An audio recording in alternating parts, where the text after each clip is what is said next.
इल्ला युज़िन लकुम, खबरदार नबी के घरों में बगैर इजाजत के दाखिल न होना। अल्लाह बगैर इजाजत के दाखिल नहीं होने दे रहा, ये दफन हो गए।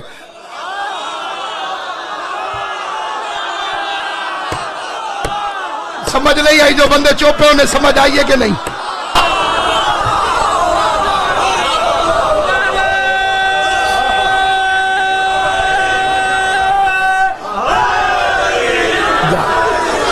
मेरा सवाल है, कैसे पूछ के दफन हुए?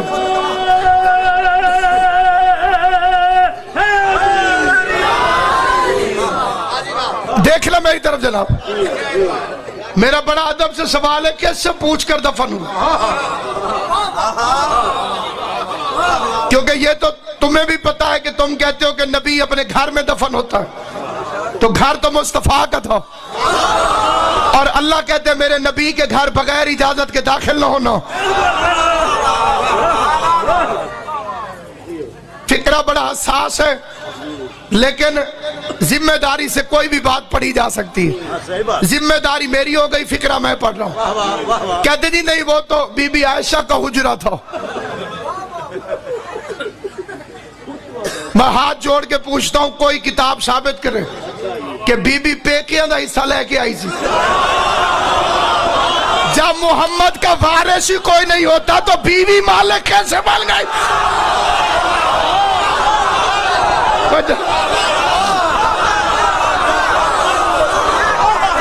जिस बंदे को समझ आए वो मेरा साथ।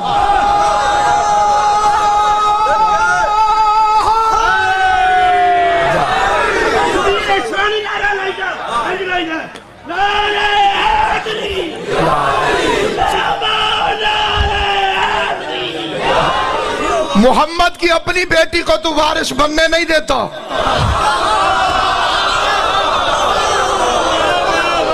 बुजुर्ग की बेटी रसूल की जायदाद की वारिस कैसे बन गई?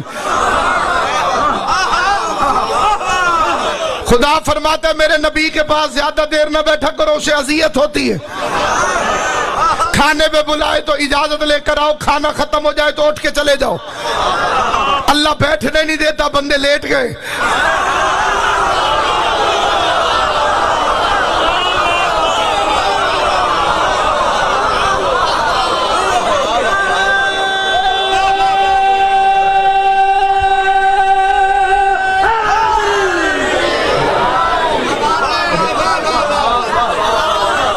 एक बुजुर्ग अम्मा थी, मुझसे लड़ पड़ी। उसने कहा चंगे ना होंदे तो उत्थे क्यों होंदे? उत्थे क्यों दफन थी वे? पै तो चंगी जाते हैं, ये चंगे हन तो उत्थे पैन। वो अल्लाह ने करम ये किया, वो बीबी पीपल्स पार्टी से बड़ी मोहब्बत रखती थी। मैंने कहा ज़ियाउल हक कैसा आदमी था? मैं कहा परे चखे थी वे। मैं कहा मस्जिद में दफन है।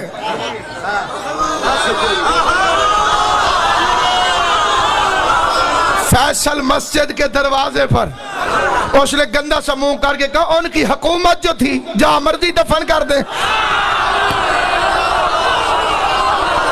पता चला हुकूमत वाले जहां मर्जी चाहे दफन कर देते हैं। जब अली की हुकूमत आई तो उसने तीसरे को दफन नहीं होने दिया। सही बुखारी में हदीस है, नबी सल्लल्लाहु अलैहि वसल्लम ने फरमाया मुझ पे माल और वक्त के एतबार से तमाम मखलूक में सबसे ज्यादा एहसान अबू बकर के हैं।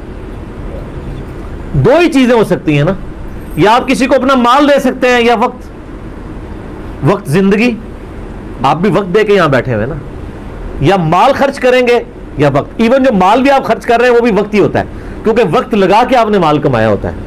नबी इस्लाम ने फरमाया कि अपने वक्त और माल के एतबार से सब लोगों से बढ़ के मुझ पे एहसान अबू बकर का है। और अगर इसके साथ ही अल्फाज है बुखारी मुस्लिम में, हदीस बुखारी मुस्लिम दोनों में, अगर मैं दुनिया में अपना खलील किसी को बनाता तो अबू बकर को बनाता, लेकिन मैंने अपना खलील अपने रब को बनाया है। सर तौहीद हर जगह ऊपर है। इन्ना सलाती व नुसुकी व महयाया व ममाती लिल्लाहि रब्बिल आलमीन। बेशक मेरी नमाज, मेरी कुर्बानी, मेरा जीना, मेरा मरना सब अल्लाह के लिए। अलबत्ता अबू बकर मेरे दीन के एतबार से और मवद्दत के एतबार से मेरे दोस्त हैं, मेरे भाई हैं, लेकिन खलील अल्लाह ही है। मोहसिन एक भी इस्तेमाल किया क्या है। नहीं, एहसान, ये एहसान ही होगा ना, मोहसन ही होगा ना, एहसान वाला। एक रवायत तिरमिज़ी में है, वो ज़ईफ है, मैं साथ बयान कर दूं। उसमें अल्फाज है कि मैंने दुनिया में हर शख्स के एहसान का बदला उतार दिया सिवाय अबू बकर के। ये रवायत उसूल मुहद्दिसीन पे कमज़ोर है, लेकिन जो मैंने रवायत बयान की है ना, वो सही बुखारी की है, वो इसमें ऑलमोस्ट फिट ही नहीं बैठती है। तो सैयदना अबू बकर सिद्दीक़ रज़ियल्लाहु तआला ने कोई मौका नहीं जाने दिया नबी इस्लाम के साथ, अपनी कमिटमेंट में कहीं पे भी कमजोरी नहीं दिखाई पूरी जिंदगी। आपको पता है सही बुखारी में मौजूद है, उरवा इब्ने जुबैर हजरत अबू बकर का नवासा कहता है कि मैंने अब्दुल्ला बिन अमर बिन आस से पूछा कि नबी इस्लाम पे जो काफरों ने मुसीबतें ढाई थी उनमें से कोई मुश्किल वक्त हमें बताएं। ओहद का वक्त तो सबको पता है, तो उन्होंने कहा मुझे वो वक्त याद है कि मक्के का दौर था, तो उक़बा इब्ने अबी मुईत, जिसने एक दफ़ा नबी इस्लाम के, सही बुखारी मुस्लिम में आता है कि कंधे पे ओजड़ी ला के ऊँट की रख दी थी, फिर सईदा फातिमा आई, उन्होंने हटाई। उसने नबी इस्लाम के गर्दन में एक दफ़ा चादर डाली, सही बुखारी में आता है, और इतनी ज़ोर से खींची, गला दबाया, करीब था कि आपकी मुबारक आंखें बाहर निकल आती।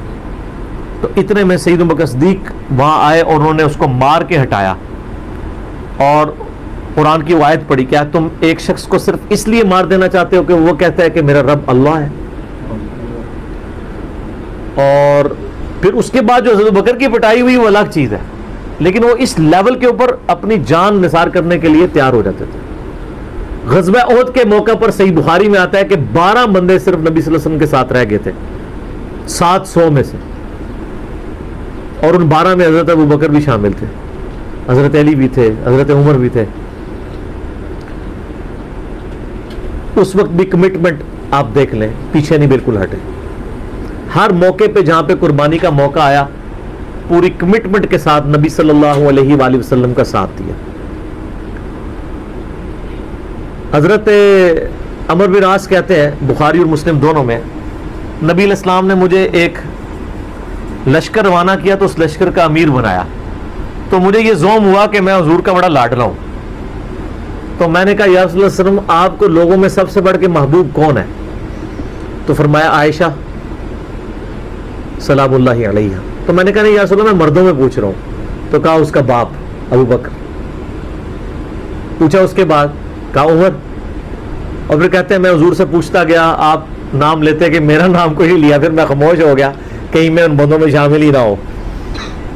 ठीक है, सही बुखारी में आता है, अब्दुल्ला बिन उमर रज़ियल्लाहु ताला अन्हुमा कहते हैं कि हम नबी इस्लाम की मौजूदगी में ये कहा करते थे कि रसूलुल्लाह सल्लल्लाहु अलैहि वसल्लम के बाद सबसे अफजल अबू बकर हैं, और फिर उमर है, और फिर उस्मान है, और इसके बाद हम सहाबा में तफरीक नहीं किया करते थे कि कौन किससे ऊपर है, इन तीनों के बारे में। लेकिन यहां पे मैं एक टेक्निकल मसला आपको बता दूं कि जब कभी भी सहाबा में फजीलत की बात हो रही होती है ना, तो वो एक्सक्लूडिंग अहले बैत होता है, क्योंकि सहाबा कराम भी अहले बैत को एक अलग से आइडेंटिटी तस्वुर करते थे, और मुहद्दिसीन भी।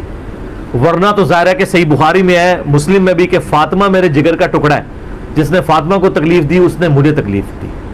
सैयदना अबू बकर भी कभी ये जुर्रत नहीं करेंगे कि कहें कि मैं रसूलुल्लाह को फातिमा से बढ़ के महबूब हूं, कभी भी नहीं ये जुर्रत करेंगे। इसके उलट आपको हदीसें बुखारी मुस्लिम में मिल जाएंगी, वो टॉपिक अलग है। मैं आपको एक शरई मसला समझा रहा हूं। मुहद्दिसीन के यहाँ, सहाबा के यहाँ, जब कभी भी सहाबा की फजीलत की बात हो रही होती है तो वो अदर दैन अहले बैत होता है। यानी अगर ये फजीलत की बात हो रही है तो इसमें हजरत फातिमा, हसन हुसैन, हजरत अली शामिल नहीं है, उनका मुकाम वो, हाँ, वो अलग से है, वो कैटेगरी अलग है, वो अहले बैत की कैटेगरी में फॉल करती है। और ये अहले बैत की कैटेगरी इतनी स्ट्रांग है, आप हदीस की किताबों में देखेंगे कि सहाबा कराम के फजाइल पे चैप्टर अलग है, अहले बैत पे अलग है, और उम्महातुल मोमिनीन पे अलग है।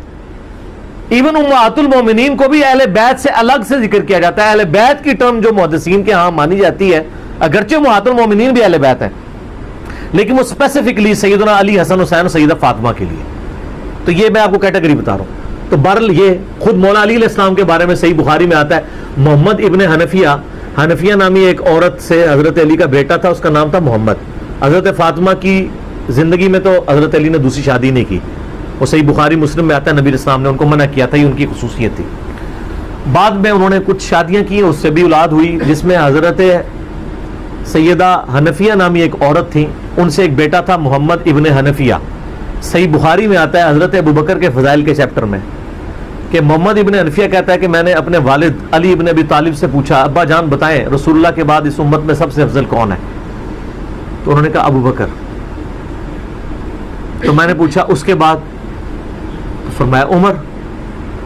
और उनका मैं तीसरी दफा मैंने सोचा कि मैं अगर पूछा तो ये उस्मान का नाम लेंगे, तो मैंने कहा इसके बाद तो आपका ही नंबर होगा, लेकिन वो तो अली थे ना। तो उन्होंने कहा कि मैं तो आम मुसलमानों में से एक मुसलमान हूं। वमन अहसनु क़ौलन मिम्मन दआ इलल्लाह व अमिल सालिहन व क़ाल इन्ननी मिनल मुस्लिमीन। उससे बढ़कर किसकी बात हो सकती है जो लोगों को अल्लाह की तरफ बुलाए, खुद भी नेक अमाल करे और फिर भी कहे मैं आम मुसलमानों से एक मुसलमान हूँ, मैं भी मुसलमान ही हूँ। बहुत बड़ा पीर फकीर या कोई अपने आप को एक्स्ट्राऑर्डिनरी ना मानना शुरू कर दे। सैयदना अबू बकर की नबी इस्लाम के साथ कमिटमेंट का आप लेवल देखें कि मिजाज आपको पता बड़ा नरम था, लेकिन जहां नबी इस्लाम का मामला आता था तो आपसे ज्यादा मजबूत शख्स कोई नहीं था। मजबूती का ताल्लुक जिस्म के मजबूत होने से नहीं होता, ईमान के मजबूत होने से होता है। मुनकरीन ज़कात के खिलाफ, मुसलमा कज़ाब के खिलाफ बड़े बड़े लोगों के उस वक्त पांव जब लड़खड़ाने लगे हैं तो सैयदना अबू बकर ने फ्रंट से लीड किया। अरब कबाइल जो मुर्तद हुए थे, अरब की सरजमीन में जितने फितने हैं 2 साल में हजरत अबू बकर ने दबा दिए हैं। हजरत उमर उस वक्त खलीफा बने जब अरब के फितने खत्म हो चुके थे, बल्कि अपने दौर में ही सैयदना अबू बकर ने रोमन और पर्शियन एम्पायर की तरफ भी, तो सर उमर सीरीज देख लो ना, फिर सब कुछ पता चल जाएगा, भेज दिए थे काफिले, स्टेबल किया अरब की सरजमीन को। जंगे यमामा हुई मुसलमा कज़ाब के खिलाफ सैयदना अबू बकर के दौर में, तो उनके पांव कहीं लड़खड़ाए नहीं है। हत्ता कि आप देखें सही बुखारी में आता है सुलह हुदैबिया के मौका पर जब वो आया हुआ था ना सुहेल इब्ने अम्र और वो दूसरा जो उर्वा इब्ने मसूद, अब्दुल्ला इब्ने मसूद का भाई जो बाद मुसलमान हो गया था, उस वक्त तक तो काफिर था, नबी इस्लाम के साथ गुफ्तगू करते हुए ना उसने ना ये अल्फाज इस्तेमाल किए कि ये शेर तेरे साथी जो तेरे साथ खड़े हैं ना, जब तेरे पे मुश्किल वक्त आया तो तुझे छोड़ देंगे। अब उनको क्या पता था कि ये उस तरह का बंदा है या इसके साथी उस तरह के साथी हैं। उस पर हज़रत अबू बकर को बड़ा सख्त गुस्सा आया। उन्होंने कहा कि जाओ लात और मनात की शर्मगाहें चाटो तुम लोग। अब इतने सख्त अल्फाज एक ऐसे शख्स की जुबान पे जो सरापा अखलाक हो, जिसे गुस्सा ना आता हो, सिर्फ इसलिए कि नबी इस्लाम के साथ उसने मिसबिहेव किया। इससे बाद लोगों ने गाली की प्ली ली है कि जी गुस्ताखों को गालियां निकाल सकते हैं। इन्होंने गाली नहीं दी थी, वो ऑलरेडी शर्मगाहों को चाटते थे, तो उनकी गलत बात का ही उनको ताना दिया जो वो कर रहे थे। मसलन अगर एक बंदा शराब पीता है और वो आके नबी इस्लाम से मिसबिहेव कर रहा है, तो वहां बैठा हुआ कोई शख्स कहता है जा तू शराब पी, जो तेरा काम है, तो आप ये इसको गाली नहीं दे रहे, वो अमल कर रहा है। या इसी तरीके से आजकल जो लोग मज़ारों के आगे झुकते हैं और हम उनको कहेंगे जाओ जो जाके कब्र पे माथा टेको जाके, तो हम उसको गाली नहीं दे रहे, वो कर रहे हैं। और शर्मगाह को चाटने वाला मसला वो भी आपको मैंने बताया कि पाकिस्तान में एक बाकायदा एक दरबार है जहां पे बड़ी बड़ी शर्मगाहें मर्दों की लटकाई हुई है लकड़ी की बना के, और लोग जाके उनके साथ वो सारे मामलात करते हैं। आप यूट्यूब पे भी जाके देख लें, आपको मिल जाएंगी। तो मामलात उसी तरीके से चल रहे हैं गुमराही वाले। लेकिन सैयदना अबू बकर सिद्दीक़ की आप कमिटमेंट देखें कि उन्होंने बिल्कुल लिहाज नहीं किया। उन्होंने कहा तुम जाके ये काम करो, हम नबी इस्लाम अपनी जान का आखिरी सांस और खून का आखिरी कतरा भी अपने नबी के लिए निछावर करेंगे। फिर इस मौके पे ये हुआ था, बुखारी में अल्फाज है कि हुजूर अलैहिस्सलाम वुजू के लिए जब आए तो सहाबा किराम ने आपके वुजू का पानी नहीं नीचे गिरने दिया, और उर्वा इब्ने मसूद को नखियों से यूं यूं करके देख रहा था। उसने कहा मारो, ये तो इसका वुजू का पानी नहीं गिरने देते, इतना एहतराम करते हैं। हत्ता कि बुखारी के अल्फाज है नबी इस्लाम का बलगम भी साहबा के हाथों पे आता था, अगर किसी को नहीं मिलता था दूसरे के हाथ को मल के अपने जिस्म में मलता था। बेसिकली वो काफिरों को मैसेज दे रहे थे कि इसके बारे में तुम कह रहे हो जिसका वुजू का पानी नीचे गिरने देते, इसके खून का कतरा गिरने देंगे। और यही हुआ, बुखारी के अल्फाज है। उर्वा इब्ने मसूद जब कुफारे मक्का के पास गया, उसने कहा जी भाई जी इनके साथ मुआहिदा ही करो, मैं बड़े बड़े दरबारों में गया हूं, मैं कैसरे रोम के दरबार में गया हूं, मैं किसरा के दरबार में गया हूं, मैं नजाशी के, मैंने किसी के फॉलोअर्स को अपने सरदार की वो इज्जत करते हुए नहीं देखा जो मोहम्मद सल्लल्लाहु अलैहि वसल्लम के फॉलोअर्स उनकी इज्जत करते हैं। अल्लाह की कसम, जब वो बात करते हैं तो लगता है गोया कि उनके सरों पर परिंदे बैठे हुए हैं, और जब वो कोई हुक्म देते हैं तो वो झपटते हैं उस हुक्म को पूरा करने के लिए, और जब वो वुजू करते हैं वो उनके वुजू का पानी नीचे नहीं गिरने देते, और इस तरह उसके लिए झपटते हैं गोया आपस में लड़ पड़ेंगे उस तबर्रुक को हासिल करने के लिए। तुम भूल जाओ कि इन जानसार सहाबा के होते हुए तुम इस शख्स के साथ कोई नुकसान वाला मामला कर सकते हो। आफियत इसी में कि सुलह करो। और ये पहला मौका था कि मुशरिकीन अरब ने नबी इस्लाम को एज ए पावर तस्लीम कर लिया था। इससे पहले तो किसी खाते में नहीं मानते थे ना, इसलिए तो बदर में आ गए, ओहद में आ गए, खंदक में तो आखिरी कोशिश कर ली गई इनको खत्म करें। इंसानी तारीख का सबसे बड़ा रेवोल्यूशन नबी इस्लाम का, उसकी एपेक्स सैयदना उमर के दौर में हुई है, और ये अल्लाह का मौजज़ा है। नबी इस्लाम की मुबारक जिंदगी में इनकलाब आता ना, तो इस तरह के तो बहुत लीडर पहले भी आए थे जिन्होंने अपनी जिंदगी में इनकलाब लेके आए थे। ये मौजज़ा ये था कि वो शख्स दुनिया से चला गया, हजारों उसके मानने वाले मुर्तद हो गए अरब कबाइल, और चंद मुखलिस साथी साथ हैं, उसके बावजूद अल्लाह ने रोमन और पर्शियन एम्पायर उल्टवा दिए। कितना बड़ा मौजज़ा है। अगर नबी साहब ने मुबारक जिंदगी में कर जाते, वो तो सिकंदर आजम भी कर गया, बाद में चंगेज खान ने भी किया, बड़े बड़े लीडर आए।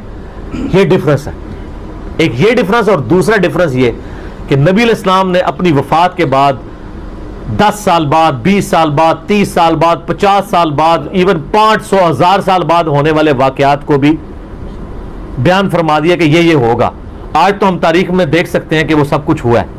अगर आपको शौक हो तो दलाइल नबुवा इमाम बैहकी की किताब है, 3,500 हदीस पे, 5वीं सदी हिजरी में लिखी गई है। उसमें 500 साल में जो नबी इस्लाम की प्रोफेसीज पूरी हुई है ना, मिन्नवान उसी तरीके से मौजूद है।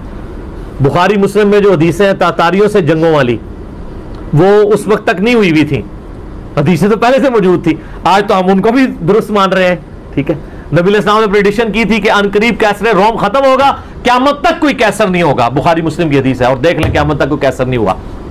अनकरीब पर्शियन एम्पायर खत्म होगी और क़यामत तक कोई किसरा नहीं होगा।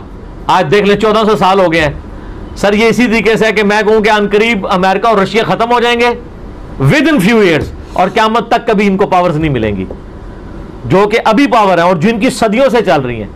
और वो फिर पावर भी उन लोगों के हाथों हुई है कि जिनके पास असला भी नहीं था उनके साथ लड़ने के लिए, मैन पावर भी नहीं थी उनके लेवल की, उल्टवा दी अल्लाह ताला ने। इब्ने अब्बास कहते हैं कि हज़रत उमर फारूक रज़ी अल्लाह तआला अन्हु की मैयत पे, यानी ये कलाम वो जो शख्स मेरे यानी कंधे पे कोनी रख के कर रहा था ना, तो मैंने जब उसको मुड़ के देखा तो वो अली इब्न अबी तालिब थे जो सैयदना उमर के बारे में ये कलिमात कह रहे थे। तो यानी इन लोगों की लिल्लाहियत थी कि वो तारीफ़ किया करते थे और कोई आर महसूस नहीं किया करते थे। और आप देखें सैयदना उमर की भी कितनी मोहब्बत थी सैयदना अली से कि जब कभी भी फॉरेन टूर पे जाते थे अपनी जगह हज़रत अली को खलीफा बना के जाते थे। अल्लाह ताला हमारे दिलों में खुलफा राशिदीन की मोहब्बत, अहले बैत की मोहब्बत रासिक फरमाए रज़ियल्लाहु अन्हुम अजमईन व अलैहिमुस्सलाम अजमईन, और क़यामत वाले दिन हौज़ कौसर पे उनके साथ महशूर फरमाए। आमीन सुम्मा आमीन। मेरे दोस्तों ने ये वीडियो मुकम्मल देख ली, तो कैसी लगी आपको वीडियो? उम्मीद करता हूँ कि आपको अच्छी वीडियो लगी होगी। आपके इल्म में इजाफा हुआ कि नहीं हुआ, आप हमें कमेंट्स करके बताइएगा। और ऐसी अच्छी वीडियो देखने के लिए हमारे चैनल को सब्सक्राइब कीजिएगा। ओके, अल्लाह हाफ़िज़।